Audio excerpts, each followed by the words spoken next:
عمل ہی ہے۔ یاد رہے کہ سورۃ یاسین میں 7 مبین ہیں۔ آپ نے صرف ایک بار سورۃ یاسین مکمل پڑھنی ہے۔ السلام علیکم ورحمۃ اللہ وبرکاتہ۔ اسلام ایک حقیقت ہے چینل میں آپ کو خوش آمدید کہتا ہوں۔ امید کرتا ہوں کہ آپ تمام لوگ خیر و عافیت سے ہوں گے، خوش اور خرم ہوں گے۔ دعا ہے اللہ تبارک و تعالی آپ تمام کی خوشیاں عطا فرمائے، صحت و تندرستی والی، خیر و عافیت والی لمبی زندگی عطا فرمائے، آمین۔ سورۃ یاسین کے خاص عمل سے کالے جادو کا شرطیہ اور 100% مجرب العمل لے کر حاضر خدمت ہوں۔ یاد رکھیے کہ اس عمل کی اجازت عام ہے۔ ہر وہ شخص کے جس پر تعویذات ہیں، کالے جادو کے اثرات ہیں، آپ اس صورت مبارکہ کے خاص عمل سے اس کے اثر کو ختم کر سکتے ہیں، جادو کے اثرات کو آدمی سے اتار سکتے ہیں۔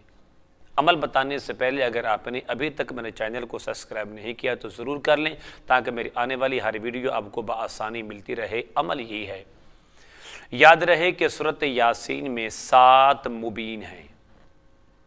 آپ نے صرف ایک بار سورۃ یاسین مکمل پڑھنی ہے۔ جب آپ کے سامنے پہلا مبین آئے گا تو آپ نے 25 مرتبہ سورۃ الناس، قل اعوذ برب الناس، مالک الناس، الہ الناس، آپ نے اس کو پڑھنا ہے، اور پڑھنے کے بعد پھر آپ نے سورہ یاسین کی تلاوت شروع کر دینی ہے۔ جب آپ پہنچیں گے دوسرے مبین پر، آپ نے وہیں پر رک کر پھر 25 بار سورۃ الناس، تیسرا، چوتھا، پانچواں، چھٹا اور ساتواں۔ اس کے بعد جتنی آیاتیں باقی ہیں سورۃ یاسین کی، آپ وہ مکمل کرنے کے بعد ایک بوتل پانی پر دم کر لیں، اور دم کرنے کے بعد آپ اس طرح کریں کہ اس پانی کو 3 ٹائم، صبح 2 چمچ، دوپہر کو 2 چمچ اور رات کو 2 چمچ مریض کو پلائیں۔ 21 دن کا یہ عمل ہے۔ انشاءاللہ 21 دن گزرنے سے پہلے ہر قسم کی آفات و بلیات، ہر قسم کے آسیب و سحر اور ہر قسم کے جادو سے آپ کا مریض بالکل شفا یاب ہو جائے گا۔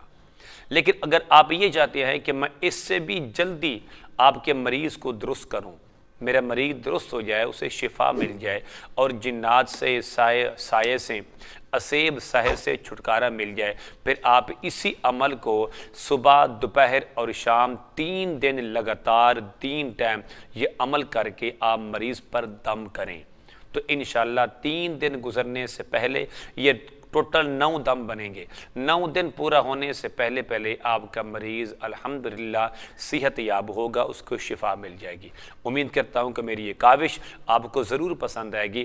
آپ میرے چینل کو سبسکرائب کریں، اس ویڈیو کو لائک اور شیئر ضرور کیا کریں۔ السلام علیکم ورحمۃ اللہ وبرکاتہ۔